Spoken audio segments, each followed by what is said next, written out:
mga problema kalisod. Ako nang nasa kubang nga dili di ay lalim dito sulod sa pisuhan. Nga layo kas mong pamilya wala sila skiliran. Ug hurot na akong kusog mura ko og nahayang. Ang kinabuhi diri mahalos dili mabasta-basta. Ang kakapoy ug kasakit halos di na gyud makaya. Kay gikaya giagwantan ako akong kalisod, pero wala ko nagpadabasig mabuang ug samot. Di masabot di mahurot kinintanan akong gibati. Ako na lang gikataw bisag pait akong kaagi. Diri nimo makita kung unsa joy pamaagi. Dagan kayo lutsanan nga nung maglisod pa og agi. Grabe jud nga pagsulay ang nilabay sa kinabuhi. Dili ka makalikay dili pud ni dali mabalik. Di kayang ipagawas mga problema nga gibati. Na jud na ang pagsulay maong hali diri pamasi. Piling magpadayon kay paranis ka ugma. Kung di kalimtan kahapon karon pa nakabangon. Mas gipiling magpadayon kay paranis ka ugma.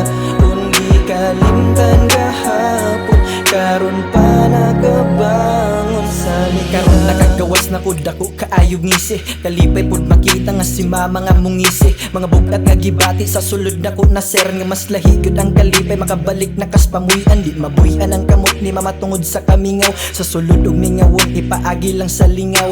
Nagbunga ang tanan tungod sa akong mga ampo. Ayog buhi sa kinabuhi na gabantay nga Ginoo. Di agi prisuhan pero dili ko dautan. Dito ako ang butang nganong ako'y naduutan. Ugaw lang inyong pananaw pero di ko dautan. Gipa eskwela ko ni mama kay gusto makahuman. Wa mahuman ang pag-eskwela kay pait ang nadangatan. Ginoo nalay bahala sa tanan. Pero unsaon taman dili naman takabitaw. Gidawat ko na lang na ay Ginoo galantaw. Mas gipiling magpadayon kay paranis ka ugma. Kung di kalimtan kahapon karon pa nakabangon. Mas gipiling magpadayon kay paranis ka ugma. Kung di kalimtan kahapon karon pa nakabangon. Mas gipiling magpadayon kay paranis ka ugma.